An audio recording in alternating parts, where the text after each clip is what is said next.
le pavé du centre administratif de Yaoundé ce 25 juin 2025, il serait illusoire de traverser le musée national sans remarquer le décor qui a pris corps à l'esplanade de cet ancien palais de la République. Une mobilisation importante des seigneurs de la terre et de l'eau réunis jusqu'au 29 juin 2025 en cours dans le cadre du Salon international de l'agriculture et de l'agroalimentaire. Une édition 9e du genre marquée par la présence de plusieurs chefs de département ministériels avec en tête le ministre par intérim des Mines, de l'Industrie et du Développement technologique, Fou Callistus Gentry, représentant personnel du chef de l'État à ces travaux. On dit que le président de la République prête une attention particulière à ce secteur agroalimentaire qui touche le plus social. Et aujourd'hui, le Cameroun est en pleine expansion industrielle, traduite dans les secteurs de transformation, que ce soit l'agriculture. Une dynamique de croissance à travers le secteur agroalimentaire, parfaitement illustrée au cours de la visite des stands effectuée par les membres du gouvernement et matérialisée davantage lors du passage au site d'exposition de la Société de développement du coton.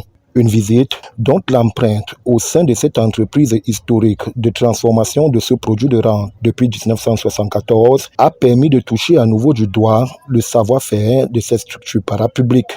Nous venons au CIALI pour pouvoir montrer le savoir-faire de la soie de coton.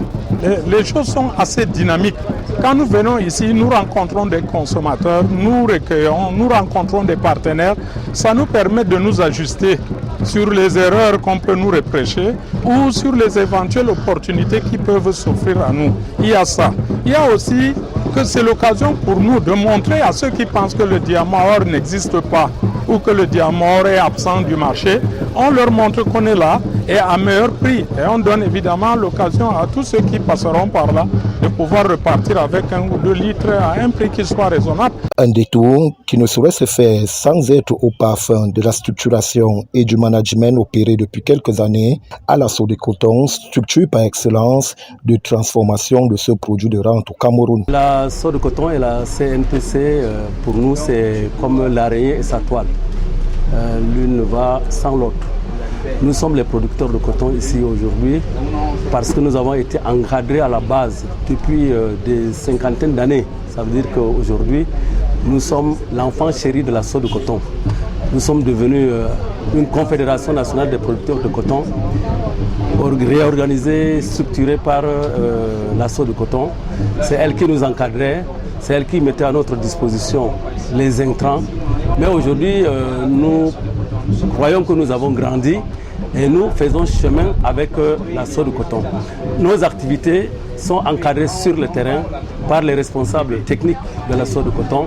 Nous avons aujourd'hui nos responsables techniques qui travaillent pour la même cible qui est le producteur de coton. Et nos activités sont souvent décidées dans un cadre de concertation. Occasion donc pour les partenaires de la chaîne de production de coton et d'autres cultures qui rentrent dans la rotation avec le coton de revenir sur les quelques difficultés de la filière qui, il faut le rappeler, représente 200 000 producteurs dans la partie septentrionale du Cameroun. L'entreprise a enregistré à l'issue de la campagne 2023-2024 une production record de 400 000 tonnes coton-graines, une performance qui a permis au Cameroun d'être classé 3e producteur de coton sur le continent. Les difficultés sont réelles et elles sont connues. C'est la cherté des intrants, c'est les catastrophes naturelles que nous vivons aujourd'hui. C'est un peu comme l'apparition ces dernières années d'un insecte ravageur qu'on appelle le jacide, qui a touché tous les pays africains producteurs de coton.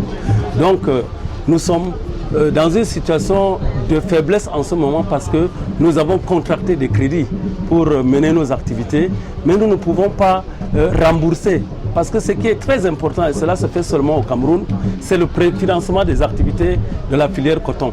Il n'y a que la soie de coton, la CNPC, qui préfinance les producteurs de coton, et à des milliards.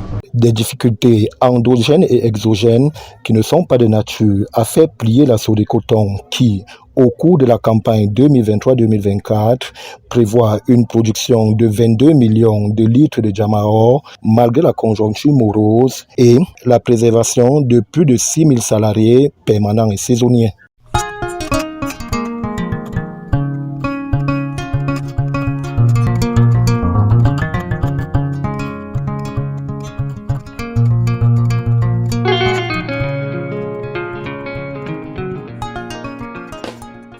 Ce qu'il faut comprendre au niveau de la soie de coton, nous sommes victimes de pas mal de choses qui perturbent cette activité. Déjà, la soie de coton, quand elle produit, elle a ce qu'on appelle des traiteurs qui viennent racheter à notre niveau. Entre le point de production, la transformation et la commercialisation, il y a pas mal d'argent qu'on dépense pour pouvoir y arriver. Des aléas réels, mais des espoirs encore plus ambitieux de la part de cette entreprise qui amorce avec sérénité les lendemains de ses noces d'or. Et le Salon international de l'agriculture et de l'agroalimentaire constitue l'une des premières vitrines de cette nouvelle vision de l'excellence.